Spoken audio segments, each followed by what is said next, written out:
First fish of the day. This is good result. I didn't know how I was going to go today. Had so much rain over the last little while. Last weekend we had 500 millimeters in 24 hours. So what I've been doing is targeting the edges from the get-go, and then hopefully come out to the deeper pockets and edges in the old creek bed later on. But for now, targeting the edges I think will be beneficial for catching a nice little bass like that.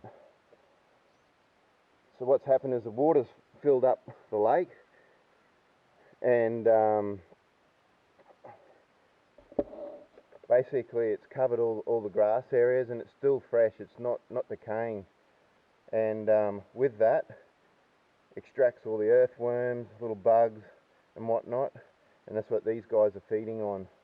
So I'll target the edges for the next probably hour or so, and then as that sun gets a little bit higher in the sky, I'll probably switch to maybe a soft plastic or something a little bit more lifelike, like a bait fish, and yeah, hit those drop-offs in those creek beds. Excellent, good start. I'm happy. Oh yeah. Tell you what, this fish hit like a freight train. This is a good fish. Oh yeah.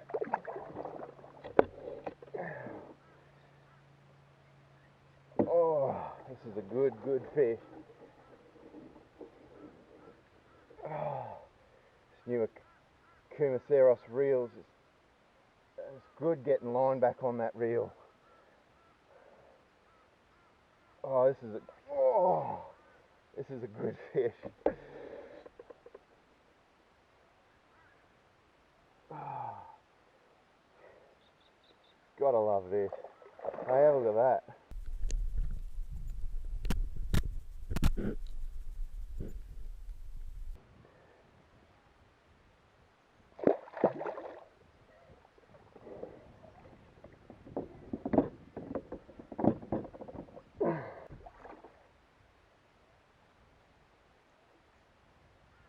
This is a good fish. It's around about that 50 centimetre mark.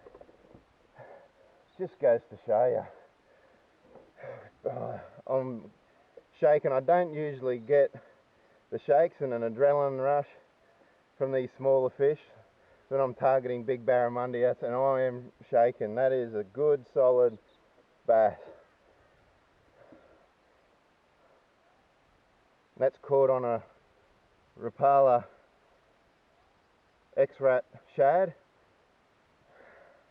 I've gone for a natural colour straight off the bat, and in this darky muddy water from all the rain that we've had, it's got a black back on it just to give that extra little bit of silhouette in the water. Oh yeah, I am absolutely stoked with that. Woo!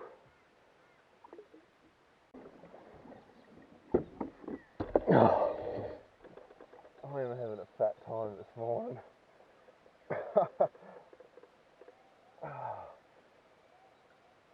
It's only been probably 3 minutes since the last fish.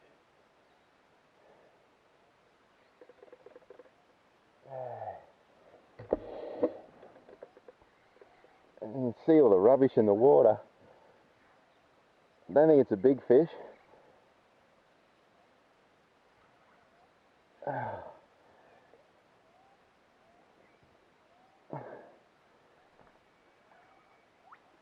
That's good.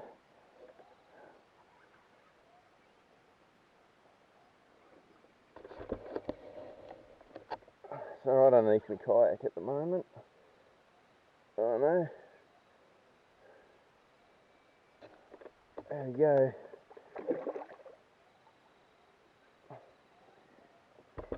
With these native Australian fish, if you just comfort hold them like that, their tail comes up and they'll just lay there.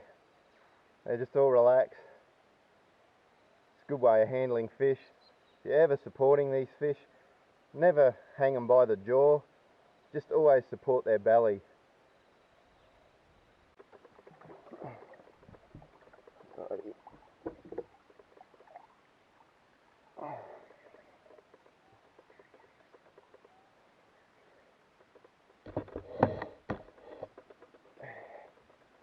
Another small bass. Can't get sick of catching them though. Thing is, when trolling, you've got to be constantly looking at your environment, where you're fishing and what's happening. And you know, I'm fishing in 9 metres of water. I've got fish holding at about 4.5 metres. So you've got to adjust your line out the back of your kayak to suit the depth of where the fish are actually holding. Some people think trolling's a lazy man's game, but there's a little bit of thinking involved. What lures to use, how to use them, the height of your rod tip. There you go, only a little fella, but still plenty showing up there. Just they're not schooled up. They're just single fish, just scattered. So, which is encouraging. Again, just supporting the fish at all times. These fish don't have any teeth as such, so you can thumb grip them. What's called thumb gripping them. On their gill rake though, just where my index finger is a very sharp point there on their gill rake. They're the ones you got to look out for. Beautiful fish.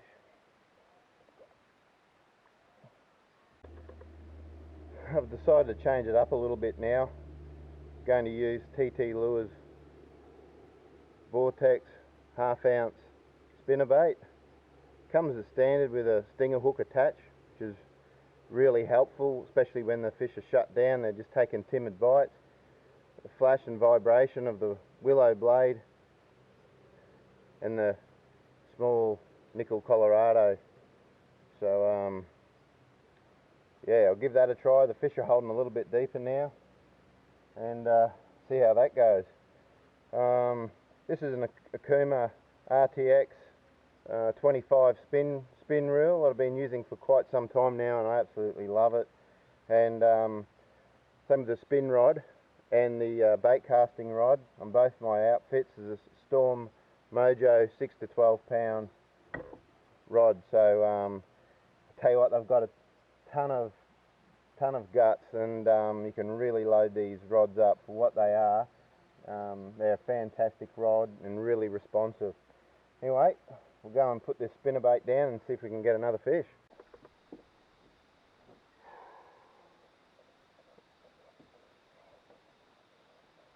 There you go. I've just caught another one this morning. I don't know, I'm probably up around my 10th fish for this morning.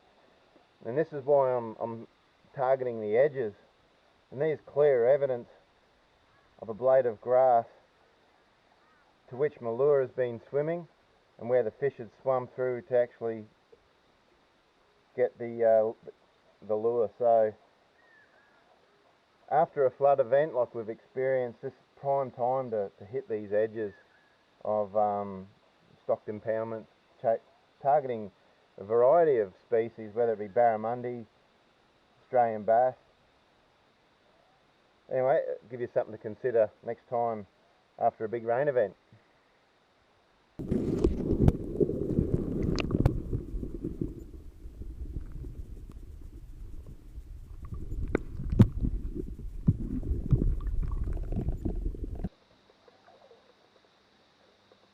Well, I didn't have a lot of success with the spinnerbait. Not to say that it won't work later, that particular lure. So I've decided to tie on a 1/2 ounce TT switchblade in the colour of copperhead. I don't know whether the spinnerbait was in this dirty water was giving up enough vibrations throughout that water column to attract the fish, but I'm sure these will. And for extra attractant, I'm just going to put some Procure gel scent in Garlic Plus on the back of this lure. There's a perception that this type of bait scent just gets used for soft plastics. It doesn't. You can put them on hard body lures, the silicone skirts of spinner baits, and in this case on the TT switchblade. So it's just a matter of getting a little bit on your finger like such and just rubbing it right along that side of that lure. And you might have to do this, you know, every 25 to 30 casts, or if you're trolling like I am now, you know, after about 5-10 minutes, and it'll actually give off like an oil slick in the water. But it didn't take long.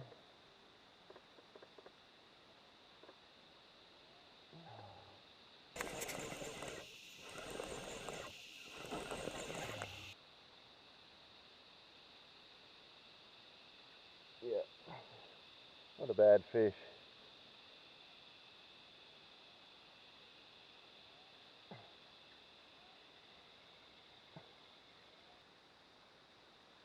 Not a big fish by any means, but just goes to show, you know, the spinnerbaits weren't working.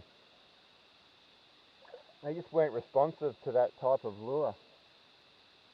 But changing into a switchblade, bit of Procure scent, and that's the result.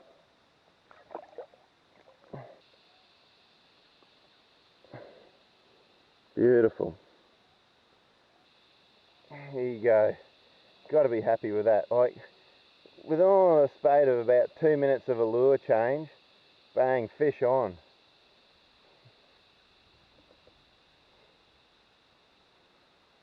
Excellent.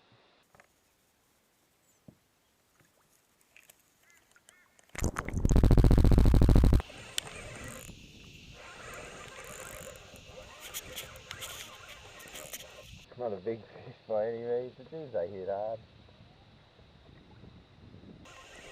I've got a feeling it might even be a spangled perch for some reason. He's on the TT half-ounce switchblade again. Oh no, it's a bass, I can feel it. Constant head shake, a bit more weight to it. Great fun on light gear.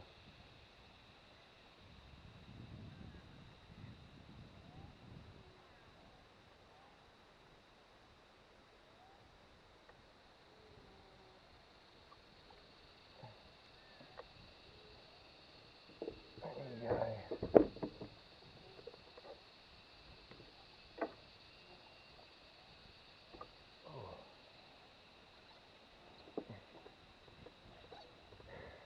Around that 30 centimetre mark. There's bigger ones down there. They're just not responding.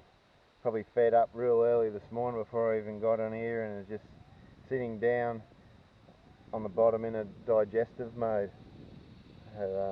Anyway, put this one back, throw these lures back down there again and keep trolling and see what we can come up with.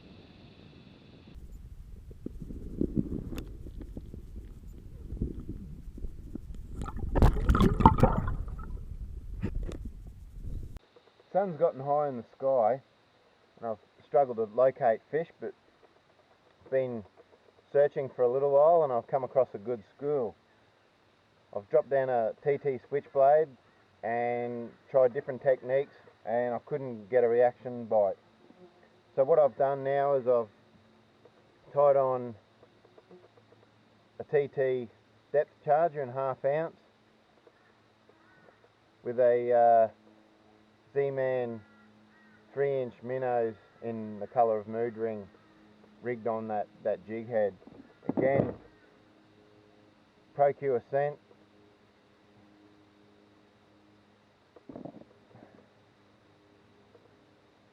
And what I'll do is I'll just go through all these different techniques.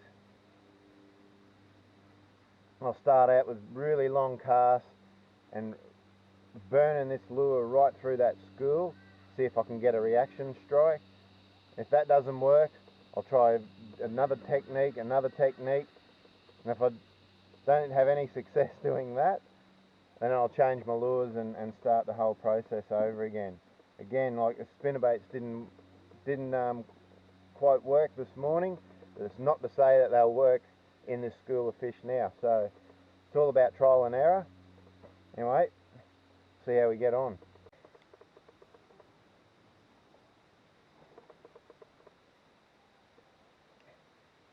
I've casted it out. I'm just waiting for that lure just to drop down deeper in that water column.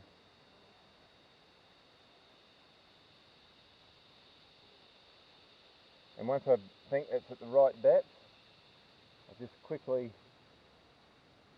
and kill and burn it, and even let the line out a little bit, let it drop within that water column again,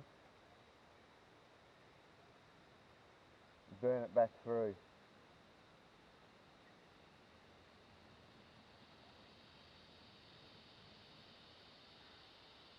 You can see behind me I'm just dealing with so much rubbish and debris in the water. It's reasonably hard to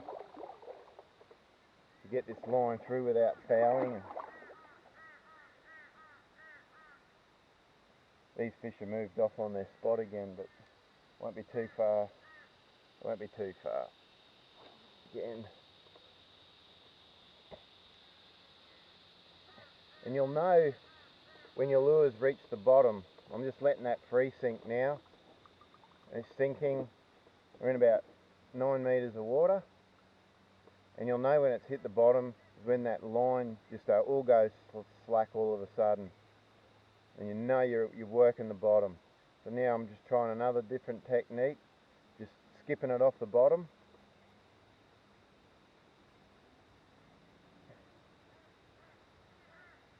Trying to get these fish just to bite.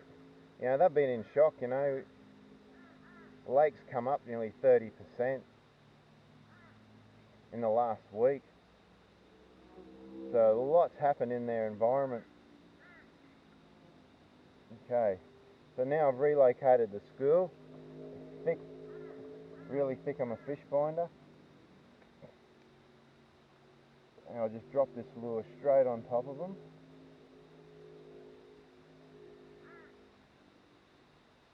Remember, it's all grassy down here, all fresh grass. So now I'm just jigging it up through that school, see if I can get one of them to actually strike that lure.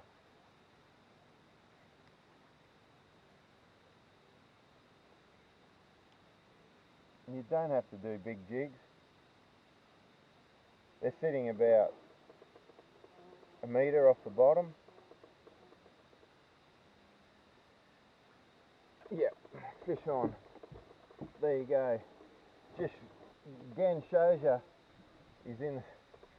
I'll just tighten that drag up. That's not a bad fish. But just, oh yeah, that's a good fish. Yeah. Different techniques, trial and error. Don't get caught up in fishing the same technique. Like this is just an absolute cracker of a bass. Have a look at that. There you go.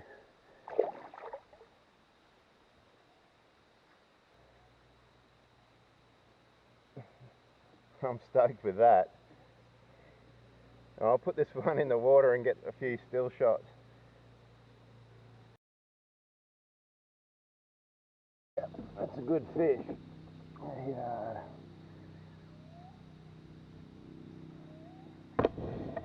Yeah. It's taken line too. Oh, cannot fault this rod and reel combo. It's awesome. This is a good fish too. Caught up with a school. After that last fish, wind had changed and blown a lot of the debris away, and I had to relocate the fish.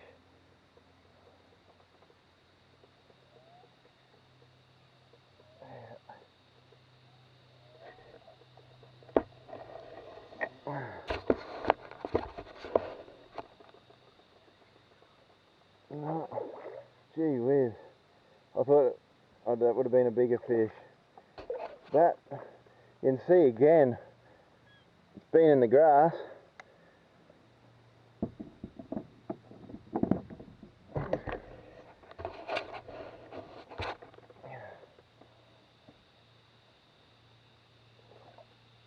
There you go. A perfect example again. These fish are in that grass. In another week or two, that grass will start decaying and it'll dissolve all the oxygen in the water, and they'll be gone. Yeah, they'll be looking for more cleaner, more oxygenated water. So make hay while the sun shines. And yeah, that fish hit so hard. Look, it's only about 30 centimetres, if that. Geez, I love catching these fish. This is great fun.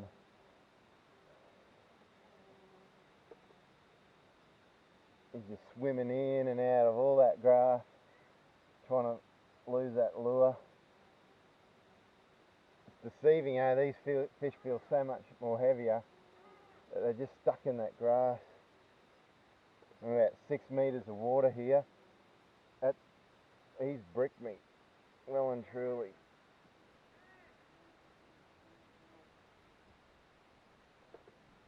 I am stuck steadfast there. And sometimes you don't know whether to put so much hurt on him at the beginning of the fight. He's still there, I can feel it tugging on the end of the line. I'm just slowly getting line up. This is a good fish.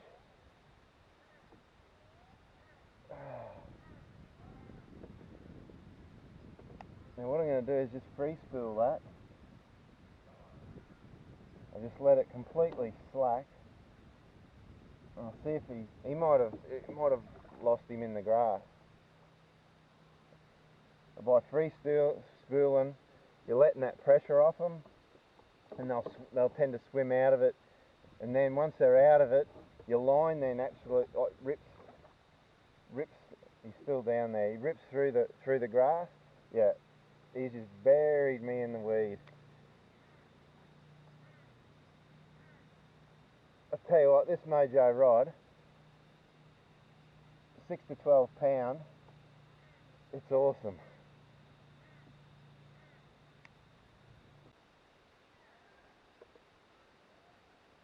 Fish is still on here.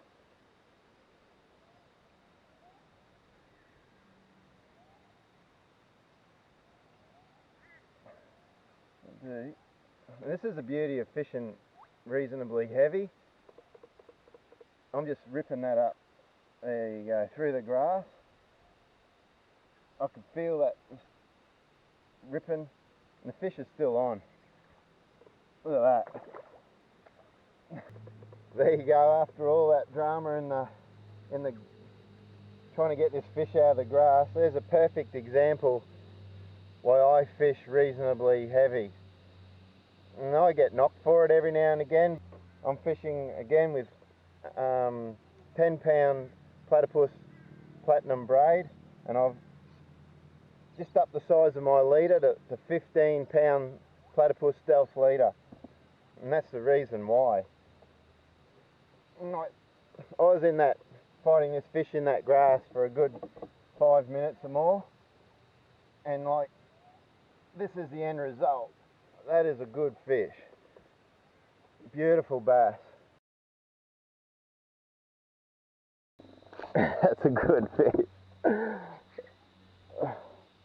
Just let it run. That's a good fish. Just trying to wear out some of its energy. I'm in deep water, where the fish is anyway. Just going to tighten that drag up just a little bit. This is a good fish.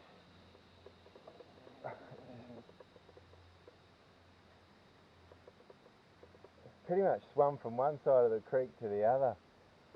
I'll back that off just a little bit more now. Oh, I'm going to have to put a bit more hurt on this fish. Just come up into the shallows.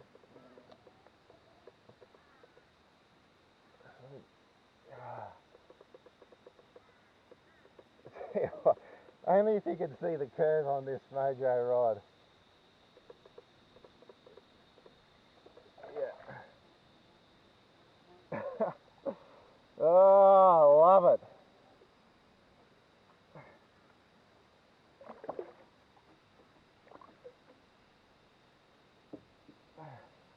There you go. There's another just absolute cracker. You can see the grass even starting to smell. It's just starting to smell like it's going to decay. You can just smell it. So the rotting vegetation will just end up turning this water. That's an absolute screamer. Beautiful. Just give you a front-on view of its shoulders, just to give you an idea how powerful. That's just all muscle. Awesome. Alrighty.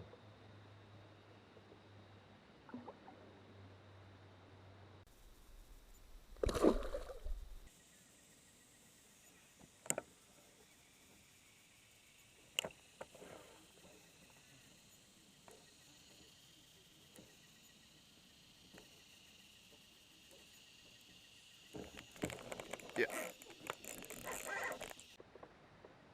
Another fish just caught jigging off the bottom on the soft plastic. Just came across another really good school. Look at that.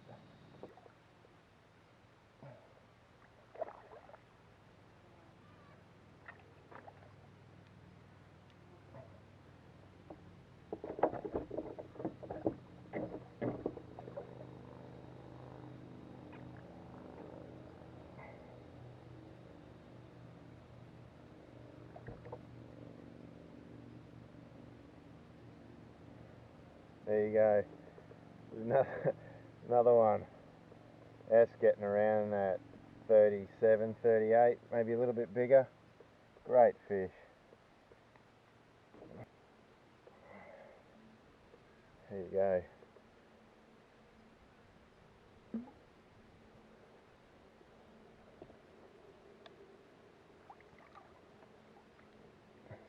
So what I'll do is, I don't know if you'll be able to see it on the fish finder.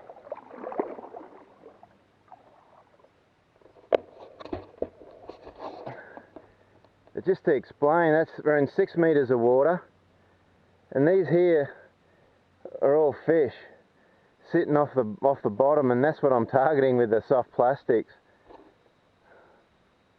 with that 3-inch minnow. So what I'm going to do now is I'll bring it back up, put some Procure scent back on, and give it another crack and show you exactly what I'm doing. Righto. You saw the fish down there. There you go. Garlic Plus Procure Super Gel on the Z-Man 3-inch minnows.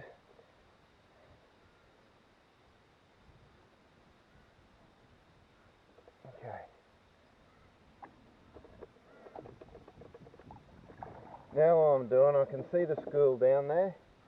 I'm just pretty much basically letting that drop all the way down to the bottom and amongst all that school. The line's gone slack on top of the water now. So all I'm doing is just real small jigs. Yep, a fish on.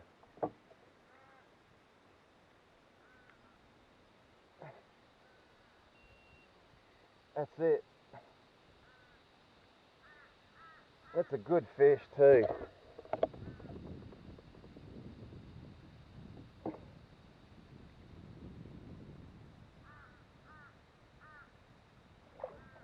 There you go.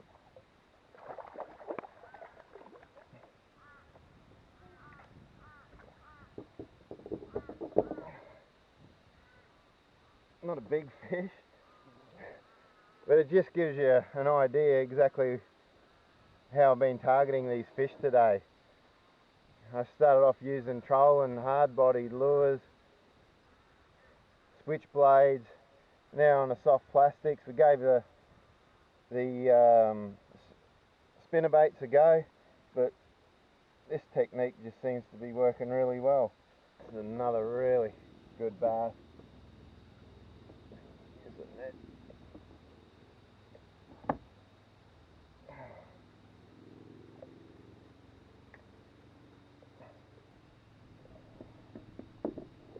That's a solid fish.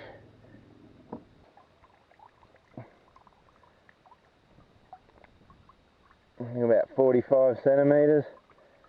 Beautiful.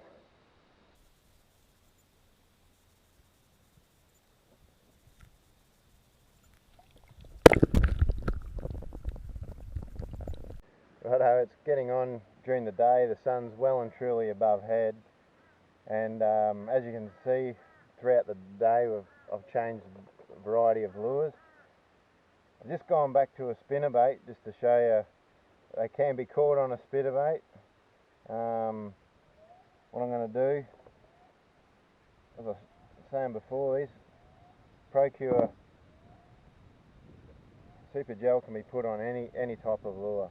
I've just rubbed this lightly between my fingers, and I'm just rubbing that on that silicone skirt so I don't get my fingers actually caught up on that stinger hook. Righto. Now it's a matter of casting or trolling through schools of fish here, and hopefully we'll come up tight to a couple of fish. It's a good fish. Hit so hard too.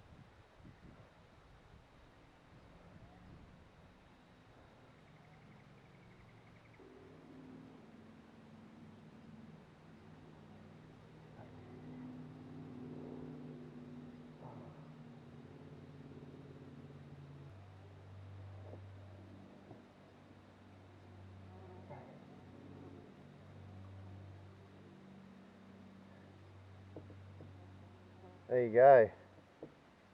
One on the spinnerbait. Just to show you, they are an effective lure. Magic. Yep. Got me in the weed again.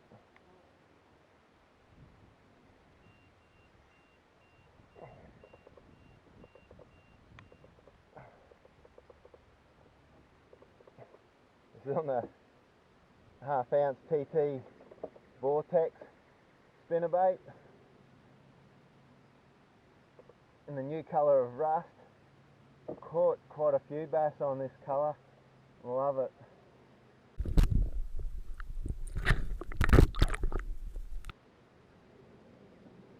Excellent. There you go.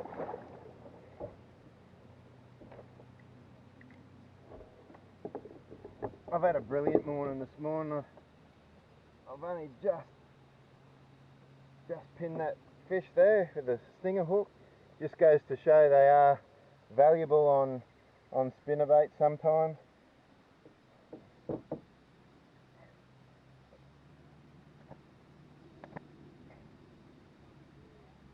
That's just capped off a brilliant morning.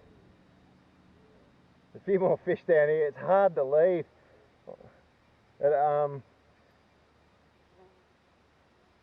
anyway, I hope you've learnt something from this short video. Something to consider definitely next time you've got a big influx of rain throughout your catchment area. I'll see you on the water.